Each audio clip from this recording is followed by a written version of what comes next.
एक मुट्ठी भर अंबार में और मिल गया तो क्या, लिख दे गुनाहे खल्क भी मेरे हिसाब में, सारी दुनिया के गुनाह वो भी मेरे हिसाब च रख दे।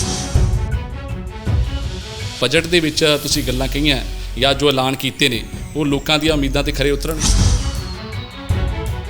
ਔਰ ਇਹਨਾਂ 3-4 ਸਾਲਾਂ ਦੇ ਵਿੱਚ ਪੰਜਾਬ ਨੂੰ ਆਪਣੇ ਪੈਰਾਂ ਤੇ ਖੜਾ ਕੀਤਾ, ਔਰ ਇਹ ਪੈਰਾਂ ਤੇ ਕੋਈ ਮੇਰੀ ਵਜ੍ਹਾ ਨਾਲ ਨਹੀਂ ਖੜਾ ਹੋਇਆ, ਇਹ ਕੁਦਰਤ ਨੇ ਪੰਜਾਬ ਵਾਸਤੇ ਇੱਕ ਖਾਸ ਤਕਦੀਰ ਲਿਖੀ ਹੈ।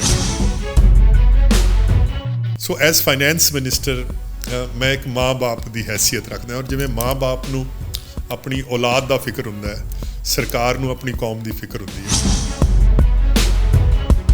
ਪਰ ਕਿਸੇ ਦਿਨ ਪਰਮਾਤਮਾ ਦੀ ਕਚਹਿਰੀ 'ਚ ਵੀ ਹਾਜ਼ਰ ਹੋਣਾ ਹੈ ਜੀ, ਔਰ ਮੈਨੂੰ ਲੱਗਦਾ ਹੈ ਜਿੱਦਣ ਮੈਂ ਪਰਮਾਤਮਾ ਦੇ ਸਾਹਮਣੇ ਜਾਊਂਗਾ ਮੈਂ ਇਹ ਗੱਲ ਕਹਿ ਸਕੂੰਗਾ ਕਿ ਪਰਮਾਤਮਾ ਜਿੰਨੀ ਤੁਸੀਂ ਮੈਨੂੰ ਅਕਲ ਦਿੱਤੀ ਸੀ ਔਰ ਜਿੰਨੀ ਤੁਸੀਂ ਮੈਨੂੰ ਹੈਸੀਅਤ ਦਿੱਤੀ ਸੀ, ਮੈਂ ਬਿਹਤਰ ਤੋਂ ਬਿਹਤਰ ਕਰਨ ਦੀ ਕੋਸ਼ਿਸ਼ ਕੀਤੀ।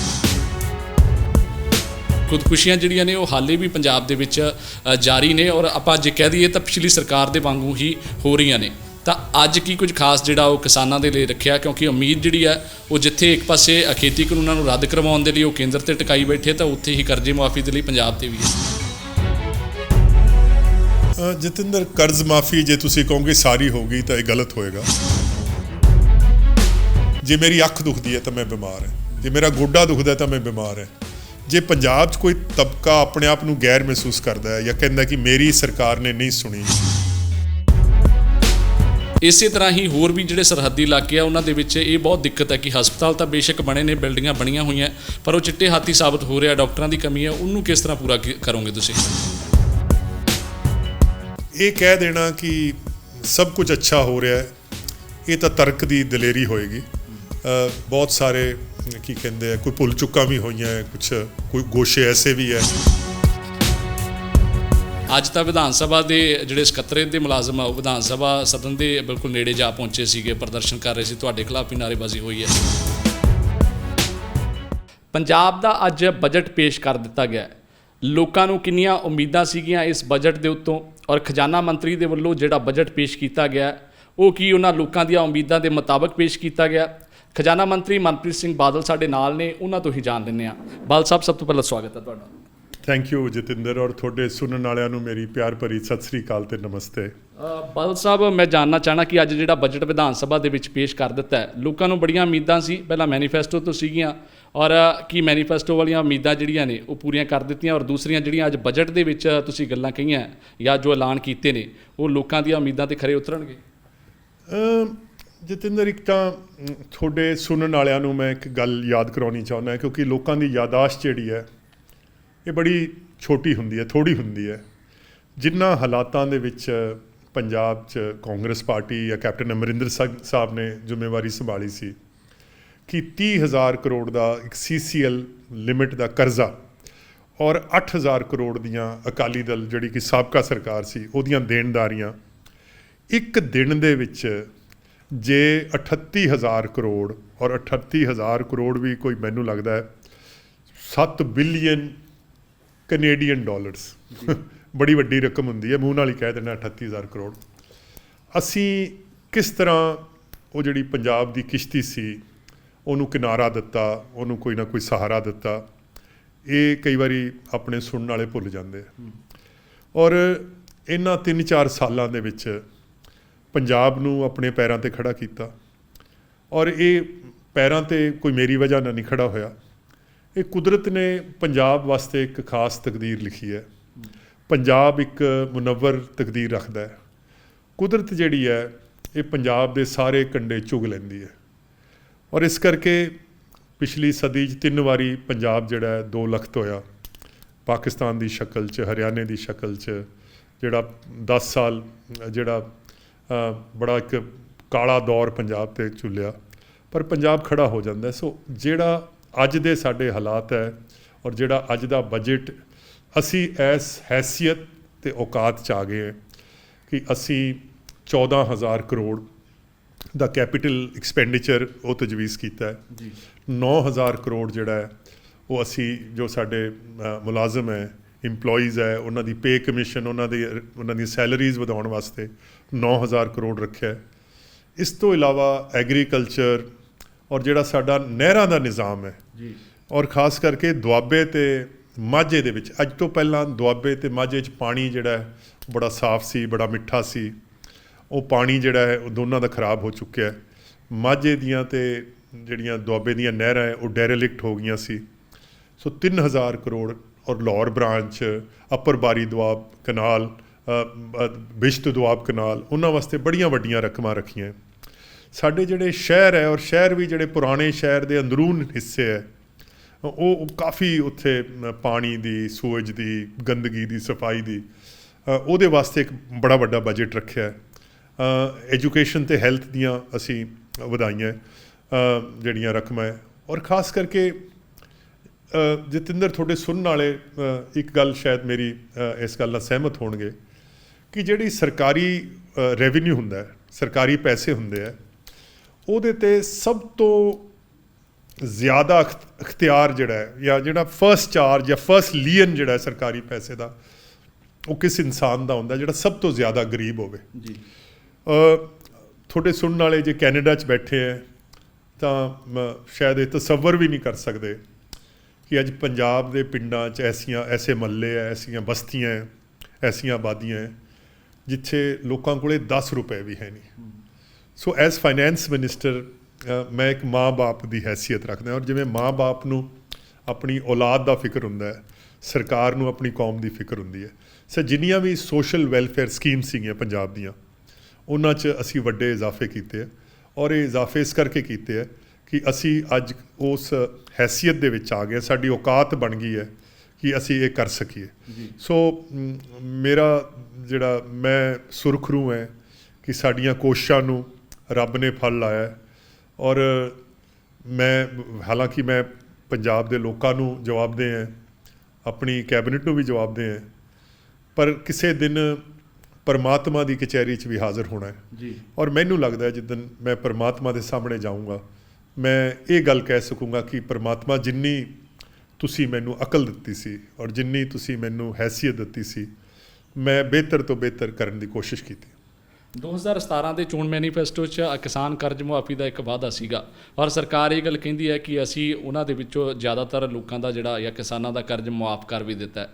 ਅੱਜ ਕਿੰਨੇ ਲੋਕ ਜਿਹੜੇ ਲੱਗਦੇ ਆ ਕਿ ਹਾਲੇ ਵੀ ਕਿਸਾਨ ਜਿਹੜੇ ਰਹਿ ਗਏ, ਕਿਉਂਕਿ ਖੁਦਕੁਸ਼ੀਆਂ ਜਿਹੜੀਆਂ ਨੇ ਉਹ ਹਾਲੇ ਵੀ ਪੰਜਾਬ ਦੇ ਵਿੱਚ ਜਾਰੀ ਨੇ ਔਰ ਆਪਾਂ ਜੇ ਕਹਿ ਦਈਏ ਤਾਂ ਪਿਛਲੀ ਸਰਕਾਰ ਦੇ ਵਾਂਗੂ ਹੀ ਹੋ ਰਹੀਆਂ ਨੇ। ਤਾਂ ਅੱਜ ਕੀ ਕੁਝ ਖਾਸ ਜਿਹੜਾ ਉਹ ਕਿਸਾਨਾਂ ਦੇ ਲਈ ਰੱਖਿਆ, ਕਿਉਂਕਿ ਉਮੀਦ ਜਿਹੜੀ ਹੈ ਉਹ ਜਿੱਥੇ ਇੱਕ ਪਾਸੇ ਖੇਤੀ ਕਾਨੂੰਨਾਂ ਨੂੰ ਰੱਦ ਕਰਵਾਉਣ ਦੇ ਲਈ ਉਹ ਕੇਂਦਰ ਤੇ ਟਿਕਾਈ ਬੈਠੇ, ਤਾਂ ਉੱਥੇ ਹੀ ਕਰਜ਼ੇ ਮੁਆਫੀ ਦੇ ਲਈ ਪੰਜਾਬ ਤੇ ਵੀ ਹੈ। ਜਤਿੰਦਰ, ਕਰਜ਼ ਮਾਫੀ ਜੇ ਤੁਸੀਂ ਕਹੋਗੇ ਸਾਰੀ ਹੋਊਗੀ ਤਾਂ ਇਹ ਗਲਤ ਹੋਏਗਾ। ਪੰਜਾਬ ਸਰਕਾਰ ਨੇ, ਔਰ ਜਿਸ ਤਰ੍ਹਾਂ ਮੈਂ ਕਿਹਾ ਕਿ ਸਭ ਤੋਂ ਗਰੀਬ ਤੋਂ ਸ਼ੁਰੂ ਕੀਤਾ, ਜਿਹੜੇ 2.5 ਏਕੜ ਜਾਂ 2.5 ਏਕੜ ਤੋਂ ਘੱਟ ਜ਼ਮੀਨ ਵਾਲੇ ਸੀ, ਪਹਿਲਾਂ ਸਭ ਤੋਂ ਉਹਨਾਂ ਦਾ ਕਰਜ਼ਾ ਮਾਫ ਕੀਤਾ। ਔਰ ਇਸ ਸਾਲ ਵੀ ਤੁਸੀਂ ਸ਼ਾਇਦ ਬਜਟ 'ਚ ਪੜ੍ਹਿਆ ਵੀ ਹੋਵੇ ਕਿ ਇੱਕ ਤਬਕਾ ਹੈ ਜਿਹਨੂੰ ਖੇਤ ਮਜ਼ਦੂਰ ਕਹਿੰਦੇ ਆ, ਜਿਹੜੇ ਕੰਮ ਤਾਂ ਖੇਤਾਂ 'ਚ ਕਰਦੇ ਆ ਪਰ ਉਹਨਾਂ ਕੋਲੇ ਆਪਣੀ ਮਲਕੀਅਤ ਨਹੀਂ ਹੁੰਦੀ, ਉਹਨਾਂ ਦਾ ਵੀ ਇਸ ਸਾਲ 526 ਕਰੋੜ ਰੁਪਇਆ ਉਹ ਸਰਕਾਰ ਨੇ ਮਾਫ ਕੀਤਾ।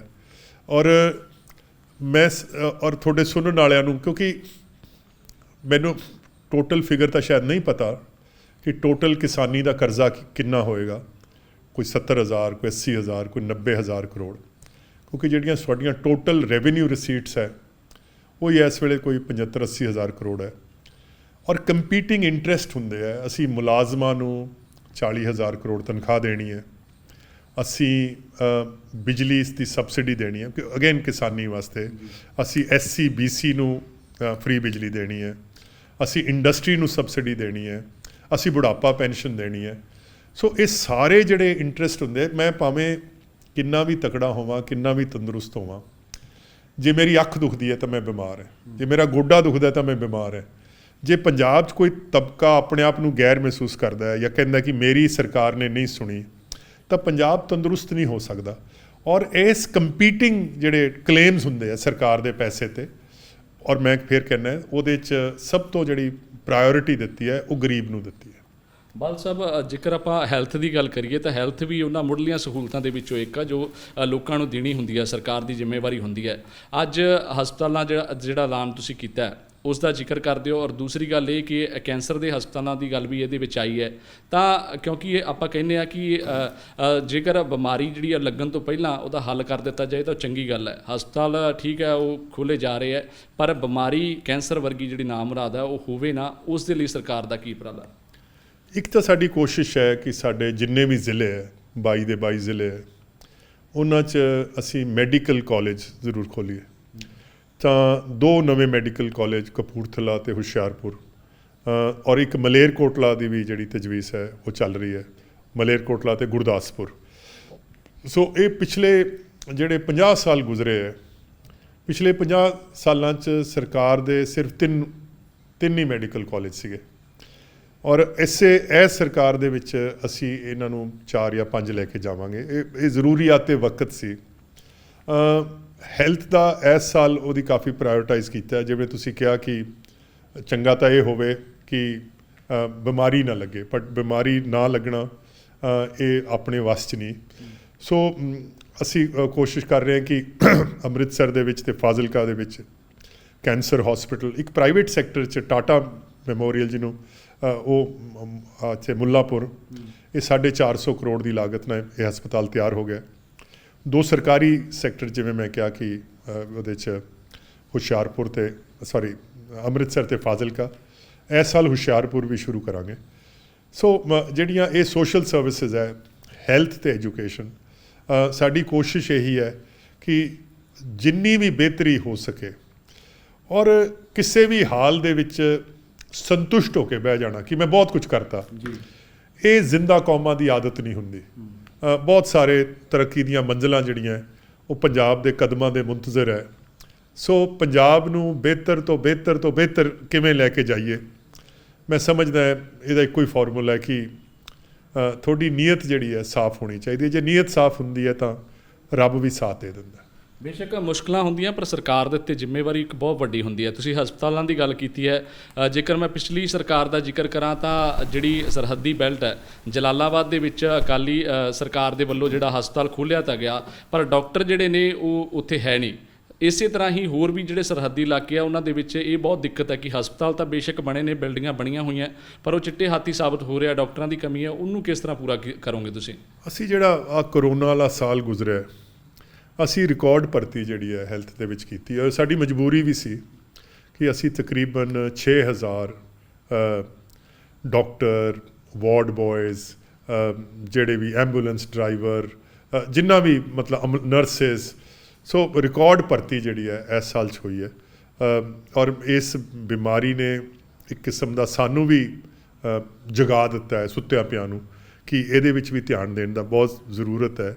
ਔਰ ਇਹ ਜਿਹੜੇ ਤੁਹਾਡੇ ਕੈਨੇਡਾ ਵਾਲੇ ਸੁਣ ਰਹੇ ਆ, ਔਰ ਉਹਨਾਂ ਨੂੰ ਵੀ ਇਸ ਗੱਲ ਦਾ ਗਿਆਨ ਹੈ ਕਿ ਜਿਹੜੀ ਵੱਡੀ ਹੈਲਥ ਕੇਅਰ ਹੁੰਦੀ ਹੈ ਉਹ ਸਰਕਾਰ ਹੀ ਚਲਾਉਂਦੀ ਹੈ। ਕੈਨੇਡਾ 'ਚ ਵੀ ਉਹ ਹੀ ਚਲਾਉਂਦੀ ਹੈ, ਇੰਗਲੈਂਡ ਦੇ ਵਿੱਚ ਵੀ ਨੈਸ਼ਨਲ ਹੈਲਥ ਸਿਸਟਮ ਚੱਲਦਾ ਹੈ।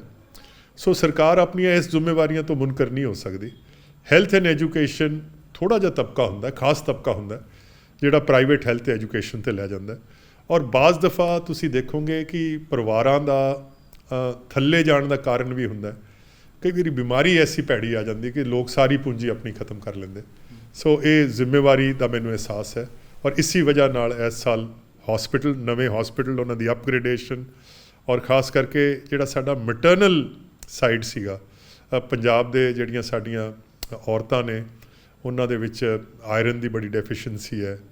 ਇਹਦਾ ਮਤਲਬ ਕੋਈ ਖਾਣ ਪੀਣ ਦੇ ਵਿੱਚ ਕੋਈ ਕਮੀ ਹੈ, ਔਰ ਇਹ ਸਾਰੀ ਨੂੰ ਸਾਡੇ ਇਲਮ 'ਚ ਵੀ ਹੈ, ਸਾਡੇ ਗਿਆਨ 'ਚ ਵੀ ਹੈ। ਪਰ ਇਹ ਕਹਿ ਦੇਣਾ ਕਿ ਸਭ ਕੁਝ ਅੱਛਾ ਹੋ ਰਿਹਾ ਹੈ, ਇਹ ਤਾਂ ਤਰਕ ਦੀ ਦਲੇਰੀ ਹੋਏਗੀ। ਬਹੁਤ ਸਾਰੇ ਕੀ ਕਹਿੰਦੇ ਆ, ਕੋਈ ਭੁੱਲ ਚੁੱਕਾਂ ਵੀ ਹੋਈਆਂ, ਕੋਈ ਗੋਸ਼ੇ ਐਸੇ ਵੀ ਹੈ ਜਿੱਥੇ ਅਸੀਂ ਬਿਹਤਰ ਕਰ ਸਕਦੇ ਸੀ, ਔਰ ਅਸੀਂ ਆਪਣੇ ਆਪ ਨੂੰ ਬਿਹਤਰ ਬਣਾਉਣ ਦੀ ਕੋਸ਼ਿਸ਼ ਕਰ ਰਹੇ। ਮੁਲਾਜ਼ਮ ਸਰਕਾਰ ਤੋਂ ਬਹੁਤ ਖਫਾ ਨਜ਼ਰ ਆਉਂਦੇ ਆ। ਬੀਤੇ ਦਿਨ ਪਟਿਆਲਾ ਦੇ ਵਿੱਚ ਪੰਜਾਬ ਤੇ ਯੂਟੀ ਦੇ ਮੁਲਾਜ਼ਮ ਜਿਹੜੇ ਆਪਣੀਆਂ ਮੰਗਾਂ ਨੂੰ ਲੈ ਕੇ ਪ੍ਰਦਰਸ਼ਨ ਕਰਨ ਗਏ, ਸਰਕਾਰ ਨੂੰ ਘੇਰਨ ਦੀ ਕੋਸ਼ਿਸ਼ ਕੀਤੀ, ਲਾਠੀਚਾਰਜ ਵੀ ਹੋਇਆ। ਉਸ ਤੋਂ ਪਹਿਲਾਂ ਬਠਿੰਡਾ ਦੇ ਵਿੱਚ ਮੁਲਾਜ਼ਮਾਂ ਨੇ ਜਿਹੜਾ ਪ੍ਰਦਰਸ਼ਨ ਕੀਤਾ, ਹੋਰਨਾਂ ਥਾਵਾਂ ਤੇ ਵੀ ਹੋਇਆ। ਅੱਜ ਤਾਂ ਵਿਧਾਨ ਸਭਾ ਦੇ ਜਿਹੜੇ ਸਕੱਤਰੇਤ ਦੇ ਮੁਲਾਜ਼ਮ ਆ ਉਹ ਵਿਧਾਨ ਸਭਾ ਸਦਨ ਦੇ ਬਿਲਕੁਲ ਨੇੜੇ ਜਾ ਪਹੁੰਚੇ ਸੀਗੇ, ਪ੍ਰਦਰਸ਼ਨ ਕਰ ਰਹੇ ਸੀ, ਤੁਹਾਡੇ ਖਿਲਾਫ ਵੀ ਨਾਅਰੇਬਾਜ਼ੀ ਹੋਈ ਹੈ। ਉਹ ਕਹਿੰਦਾ ਕਿ ਇੱਕ ਮੁੱਠੀ ਭਰ ਅੰਬਾਰ ਇੱਕ ਵੱਡੇ ਜੇ ਟਿੱਬੇ ਨੂੰ ਕਹਿ ਦਿੰਦੇ ਆ ਜਾਂ ਕੋਈ ਵੱਡਾ, ਇੱਕ ਮੁੱਠੀ ਭਰ ਅੰਬਾਰ में और मिल गया तो क्या ਲਿਖ ਦੇ ਗੁਨਾਹੇ ਖਲਕ ਵੀ ਮੇਰੇ ਹਿਸਾਬ में, ਸਾਰੀ ਦੁਨੀਆ ਦੇ ਗੁਨਾਹ ਉਹ ਵੀ ਮੇਰੇ ਹਿਸਾਬ 'ਚ ਰੱਖ ਦਿਓ। ਪਰ ਮੈਂ ਇੰਨਾ ਜ਼ਰੂਰ ਕਹਾਂਗਾ ਕਿ ਮੁਲਾਜ਼ਮਾਂ ਤੋਂ ਬਗੈਰ ਸਰਕਾਰ ਨਹੀਂ ਚੱਲ ਸਕਦੀ। ਸਾਡੇ 3 ਲੱਖ ਮੁਲਾਜ਼ਮ ਹੈ ਪੰਜਾਬ, 3,14,000 ਔਰ ਇੰਨੇ ਕੀ ਪੈਨਸ਼ਨਰ ਹੋਣੇ ਹੈ। ਔਰ ਜਿਹੜੀ ਨਵੀਂ ਪੇ ਕਮਿਸ਼ਨ ਆਏਗੀ, ਮੈਨੂੰ ਲੱਗਦਾ ਕਮੋ ਪੇਸ਼ 40-45 ਹਜ਼ਾਰ ਕਰੋੜ ਰੁਪਇਆ ਇਹਨਾਂ ਦੀਆਂ ਤਨਖਾਹਾਂ, ਭੱਤਿਆਂ, ਪੈਨਸ਼ਨ 'ਚ ਜਾਏਗਾ। ਔਰ ਇਹਨਾਂ ਦੇ ਏਰੀਅਰਸ ਵੀ ਅਸੀਂ ਦੇਵਾਂਗੇ। ਤਾਂ ਮੈਂ ਇਹਨਾਂ ਨੂੰ ਕਹਾਂਗਾ, ਚਲੋ ਇਹ ਕਈ ਵਾਰੀ ਯੂਨੀਅਨਸ ਦਾ, ਕਿਉਂਕਿ ਇਹਨਾਂ ਦੀ ਆਪਣੀ ਸਿਆਸਤ ਹੁੰਦੀ ਹੈ, ਉਹਨਾਂ 'ਚੋਂ ਵੀ ਮੁਨਕਰ ਨਹੀਂ ਹੋ ਸਕਦਾ।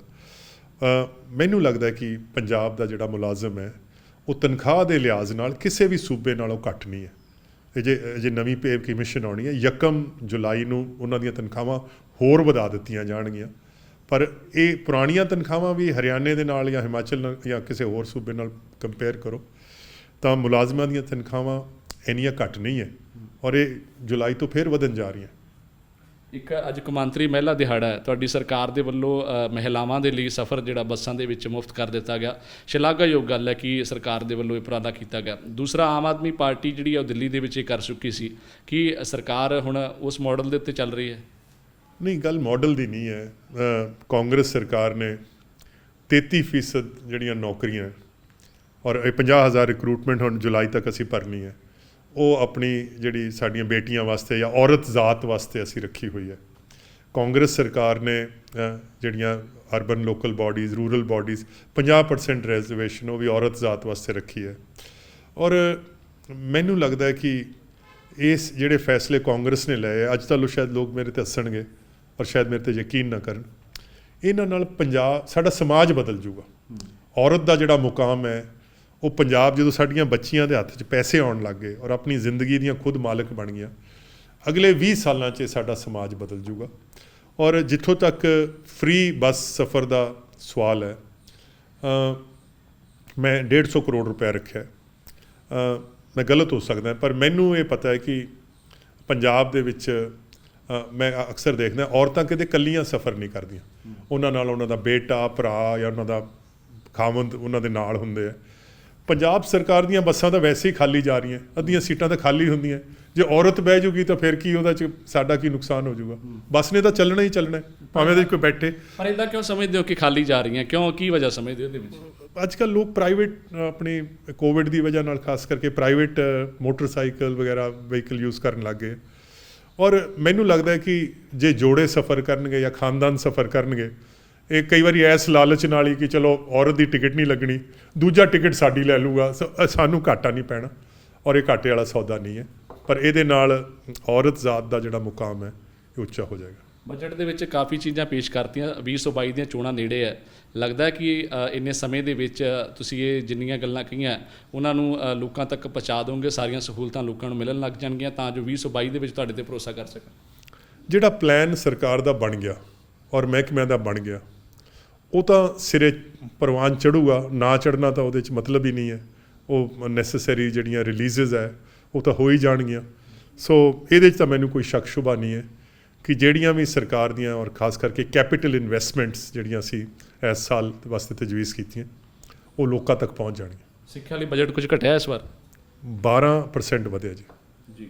ਇਹ ਸਨ ਖਜ਼ਾਨਾ ਮੰਤਰੀ ਮਨਪ੍ਰੀਤ ਸਿੰਘ ਬਾਦਲ, ਜਿਨ੍ਹਾਂ ਦੇ ਵੱਲੋਂ ਵੱਖ-ਵੱਖ ਮੁੱਦਿਆਂ ਦੇ ਉੱਤੇ ਗੱਲਾਂ ਜਿਹੜੀਆਂ ਨੇ ਉਹ ਕੀਤੀਆਂ ਗਈਆਂ। ਬਜਟ ਦੇ ਵਿੱਚ ਕੀ ਕੁਝ ਖਾਸ ਇਸ ਵਾਰ ਲੋਕਾਂ ਦੇ ਲਈ ਹੋਏਗਾ ਉਸ ਦਾ ਜ਼ਿਕਰ ਵੀ ਕੀਤਾ ਔਰ ਨਾਲ ਦੀ ਨਾਲ ਲੋਕਾਂ ਨੂੰ ਇੱਕ ਉਮੀਦ ਵੀ ਜਤਾਈ ਹੈ ਕਿ ਜੋ ਬਜਟ ਦੇ ਵਿੱਚ ਅਸੀਂ ਗੱਲਾਂ ਕਹੀਆਂ ਨੇ ਲੋਕਾਂ ਦੇ ਲਈ ਉਹ ਪੂਰੀਆਂ ਕੀਤੀਆਂ ਜਾਣਗੀਆਂ। ਸਿਹਤ ਸਹੂਲਤਾਂ ਦੀ ਗੱਲ ਹੋਵੇ ਜਾਂ ਫਿਰ ਸਿੱਖਿਆ ਦੀ ਗੱਲ ਜਾਂ ਫਿਰ ਕਿਸਾਨਾਂ ਦੇ ਲਈ ਕਰਜ਼ ਮੁਆਫੀ ਦਾ ਜਿਹੜਾ ਵਾਅਦਾ, ਉਸ ਨੂੰ ਪੂਰਾ ਕਰਨ ਦੀ ਸਰਕਾਰ ਕੋਸ਼ਿਸ਼ ਕਰੇਗੀ। ਹਾਲੇ ਕਿ 2022 ਦੀਆਂ ਚੋਣਾਂ ਨੇੜੇ ਨੇ, ਉਦੋਂ ਤੱਕ ਲੋਕ ਜਿਹੜੇ ਨੇ ਉਹ ਕਾਂਗਰਸ ਸਰਕਾਰ ਦੀਆਂ ਇਹਨਾਂ ਨੀਤੀਆਂ ਨੂੰ ਜਾਂ ਫਿਰ ਉਹਨਾਂ ਦੇ ਲਈ ਜੋ ਐਲਾਨ ਹੋਏ ਨੇ ਉਸ ਨੂੰ ਪ੍ਰਵਾਨ ਕਰਨਗੇ ਜਾਂ ਫਿਰ ਨਹੀਂ, ਇਹ 2022 ਦੇ ਵਿੱਚ ਹੀ ਸਾਫ਼ ਹੋਵੇਗਾ। ਕੈਮਰਾਮੈਨ ਸੁਨੀਲ ਦੇ ਨਾਲ ਮੈਂ ਜਤਿੰਦਰ ਸਿੰਘ, ਸਾਂਝਾ TV, Chandigarh. Please subscribe our channel and press the bell icon ताकि कोई भी नवी अपडेट तुझे बिल्कुल भी मिस ना करो।